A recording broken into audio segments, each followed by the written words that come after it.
નમસ્કાર વિદ્યાર્થી મિત્રો, મારી યુટ્યુબ ચેનલ સંજય પટેલમાં આપ સૌનું હાર્દિક સ્વાગત છે. મિત્રો, આજના વિડીયોની અંદર આપણે ધોરણ 7 વિષય છે વિજ્ઞાન, જેનો પાઠ 12મો, જેનું નામ છે જંગલો આપણી જીવાદોરી. આ પાઠના સ્વાધ્યાયના પ્રશ્નો અને તેના જવાબો વિશે શીખવાના છીએ. વિદ્યાર્થી મિત્રો, જો તમે મારી ચેનલમાં નવા હોય તો મારી ચેનલને જરૂરથી સબસ્ક્રાઇબ કરો. વિડીયો સારો લાગે તો લાઇક કરો, શેર કરો અને બેલ નોટિફિકેશન ઓન કરો, જેથી મારા આગળના નવા વિડીયો પણ આપને મળતા રહે.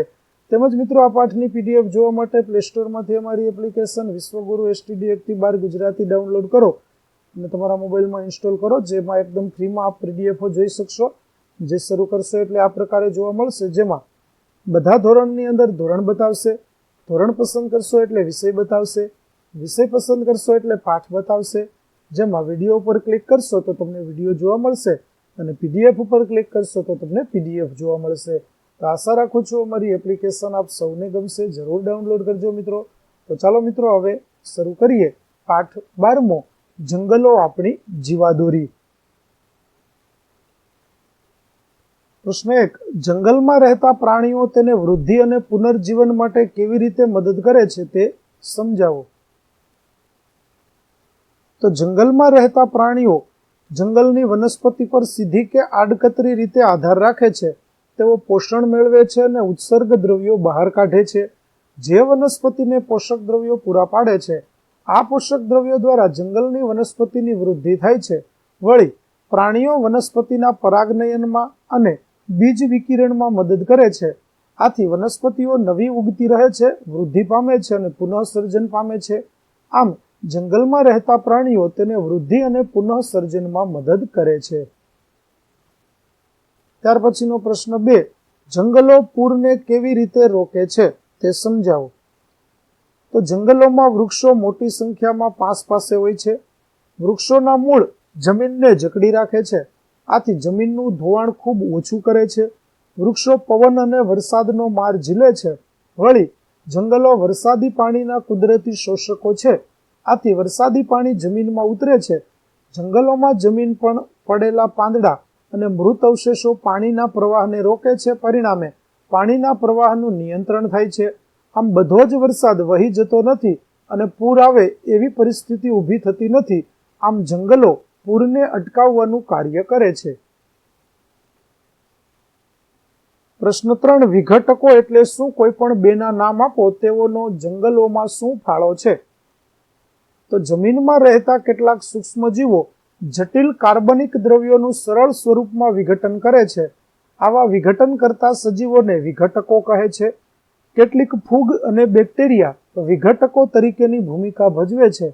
પૃથ્વી પર ત્યજાયેલા મૃત પ્રાણીઓ તથા વનસ્પતિના ખરી પડેલા પાંદડા અને અવશેષો સડે છે અને કોહવાય છે, ત્યારે વિઘટકો તેમનામાં રહેલા જટિલ કાર્બનિક દ્રવ્યોનું સરળ કાર્બનિક સ્વરૂપમાં વિઘટન કરે છે. આ પદાર્થો જમીનમાં ભળી સેન્દ્રિય પદાર્થોમાં ફેરવાય છે. સેન્દ્રિય પદાર્થો વનસ્પતિને પોષક તત્વો તરીકે ઉપયોગી હોય વનસ્પતિના મૂળ વાટે શોષાય છે. આ રીતે સૂક્ષ્મજીવો જંગલમાં ખૂબ જ મહત્વનો ભાગ ભજવે છે. પ્રશ્ન 4. જંગલોનો વાતાવરણમાં ઓક્સિજન અને કાર્બન ડાયોક્સાઇડના સમતોલનમાં ફાળો જણાવો. તો જંગલોમાં વૃક્ષો મોટી સંખ્યામાં હોય છે. વૃક્ષો દિવસે પ્રકાશ સંશ્લેષણ દ્વારા વાતાવરણમાંના કાર્બન ડાયોક્સાઇડનો ઉપયોગ કરી ખોરાક બનાવે છે અને ઓક્સિજન વાયુ વાતાવરણમાં મુક્ત કરે છે. પ્રાણીઓ શ્વસનમાં ઓક્સિજન વાયુ લઈ કાર્બન ડાયોક્સાઇડ વાયુ મુક્ત કરે છે. આમ જંગલોમાં વનસ્પતિની પ્રકાશ સંશ્લેષણની ક્રિયા અને પ્રાણીઓની શ્વસન ક્રિયા દ્વારા વાતાવરણમાં ઓક્સિજન અને કાર્બન ડાયોક્સાઇડનું પ્રમાણ જળવાઈ રહેતા સંતુલન સ્થપાય છે. પ્રશ્ન 5. જંગલમાં કંઈ પણ નકામું નથી, સમજાવો. તો જંગલમાં પ્રાણીઓ મૃત્યુ પામે તો ગીધ, કાગડા, શિયાળ વગેરે મૃતદેહોના ભાગો છૂટા કરી ખાઈ જાય છે. વધેલા ભાગો છેવટે સૂક્ષ્મજીવો અને જીવજંતુઓ સાફ કરી જાય છે. જંગલમાં વનસ્પતિના ખરેલા પડેલા પાંદડા અને અન્ય ભાગો પણ સેન્દ્રિય પદાર્થોમાં ફેરવાય પોષક તત્વોના રૂપમાં વનસ્પતિના ઉપયોગમાં આવે છે. આમ જંગલમાં કોઈ વસ્તુ નકામી પડી રહેતી નથી, પરંતુ કોઈને કોઈ રીતે ઉપયોગી બને છે. તેથી કહી શકાય કે જંગલમાં કંઈ પણ નકામું નથી. પ્રશ્ન 6, જંગલમાંથી મળતી કોઈ પણ 5 પેદાશોની યાદી બનાવો. તો જંગલમાંથી મળતી 5 પેદાશો નીચે મુજબ છે: લાકડું, જડીબુટ્ટીઓ, ગુંદર, રેઝિન અને કાથો. ત્યાર પછી પ્રશ્ન 7, ખાલી જગ્યા પૂરો. જેમાં પહેલી ખાલી જગ્યા છે: જીવજંતુઓ, પતંગિયા, મધમાખી અને પક્ષીઓ સપુષ્પી વનસ્પતિને પરાગનયનમાં મદદરૂપ થાય છે.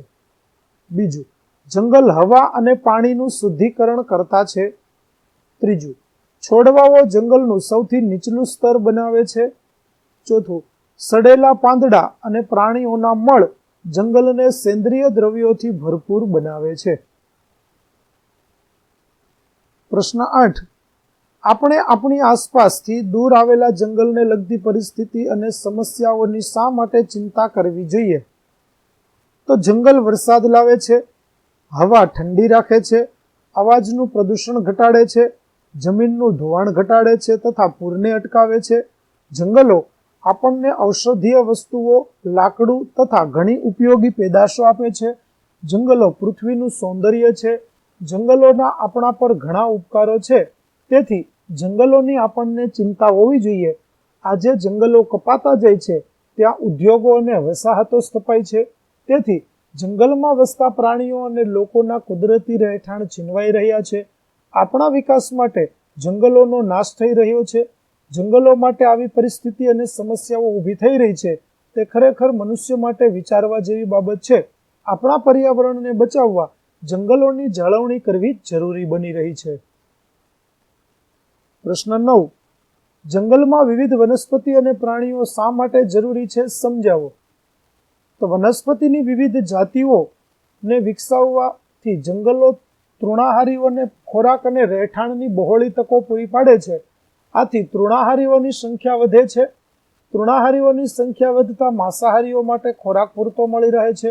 પરિણામે માંસાહારી પ્રાણીઓની સંખ્યા વધે છે. આથી જંગલ વનસ્પતિઓ, તૃણાહારીઓ અને માંસાહારી પ્રાણીઓથી હર્યું ભર્યું લાગે છે. આમ વનસ્પતિ અને પ્રાણીઓની વિવિધતા જંગલના વૃદ્ધિ અને પુનર્વિકાસ માટે જરૂરી છે. પ્રશ્ન 10, નીચે આપેલ આકૃતિમાં ચિત્રકાર નામ નિર્દેશન અને તીર આપવાનું ભૂલી ગયેલ છે. તો નીચે આપેલ શબ્દો દ્વારા નામ નિર્દેશન કરો અને પ્રક્રિયાની દિશા જણાવો. તો ચાલો આપણે નામ નિર્દેશન કરીએ. જુઓ વિદ્યાર્થી મિત્રો, અહીં આપણને જોવા મળે છે તે વાદળ જોવા મળે છે. આ જે પડે છે તે વરસાદ પડી રહ્યો છે. અહીં કાર્બન ડાયોક્સાઇડ જોવા મળે છે. આ છે તે વાતાવરણ છે. અહીંથી ઓક્સિજન અપાઈ રહ્યો છે. અહીં વનસ્પતિ છે તે જોવા મળે છે. આ તેના મૂળ છે.